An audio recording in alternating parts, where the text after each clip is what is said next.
സങ്കീർത്തനത്തിൻ്റെ പുസ്തകം 91 അധ്യായം 1-2 വാക്യങ്ങൾ.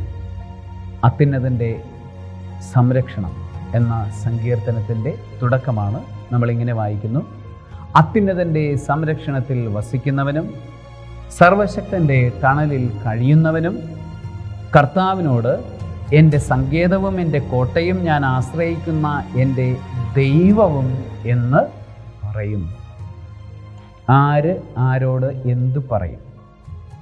അതായത് അത്യുന്നതൻ്റെ സംരക്ഷണത്തിൽ വസിക്കുന്നവനും സർവശക്തൻ്റെ തണലിൽ കഴിയുന്നവനുമായ വ്യക്തി ദൈവത്തോട് പറയുന്നു: അങ്ങ് എൻ്റെ സങ്കേതമാണ്, അങ്ങ് എൻ്റെ കോട്ടയാണ്, അങ്ങ് ഞാൻ ആശ്രയിക്കുന്ന എൻ്റെ ദൈവമാണ് എന്ന്